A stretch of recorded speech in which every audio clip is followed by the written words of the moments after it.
আসসালামু আলাইকুম। বাংলাদেশ পল্লী বিদ্যুতায়ন বোর্ডে 1460টি পদে নতুন একটি নিয়োগ বিজ্ঞপ্তি প্রকাশ করেছে। তো দেখতে পাচ্ছেন পদের নাম হচ্ছে মিটার রিডার কাম মেসেঞ্জার। পদের সংখ্যা হচ্ছে কিন্তু 1460টি।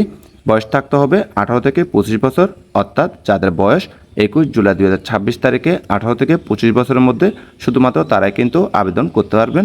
তো এই পদের জন্য শিক্ষাগত যোগ্যতা হিসেবে চাওয়া হয়েছে এসসি পাস, পাশাপাশি আপনাদের বাইসাইকেল চালানোয় পারদর্শী হতে হবে। এছাড়াও হাতের লেখা সুন্দর হতে হবে। তো বেতন দেওয়া হবে কিন্তু 14,700 টাকা, পাশাপাশি অন্যান্য ভাতা দেওয়া হবে।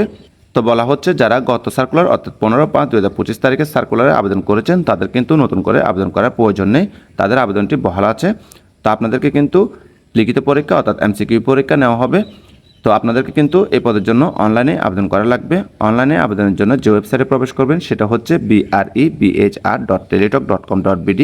এই ওয়েবসাইটে প্রবেশ করে আপনারা চাইলে অনলাইনে আবেদন করতে পারেন, অথবা যারা আমার মাধ্যমে আবেদন করতে চান স্ক্রিনে দেখানো হোয়াটসঅ্যাপ নাম্বারে চাইলে যোগাযোগ করতে পারেন। তো অনলাইনে আবেদনের সময় শুরু হবে কিন্তু আগামীকাল থেকে, অর্থাৎ 7 জুলাই 2026 তারিখ সকাল 10টা থেকে, এবং আবেদনের সময় শেষ হবে কিন্তু 21 জুলাই 2026 তারিখ বিকাল 5টায়। তো এর মধ্যে কিন্তু আপনাদের আবেদন শেষ করতে হবে। তো এই ছিল মূলত আজকের ভিডিও, আশা করি বুঝতে পারছেন। এরপর যদি কারো কোনো প্রশ্ন থাকে কমেন্টের মাধ্যমে জানাবেন। সকলকে ধন্যবাদ। আসসালামু আলাইকুম।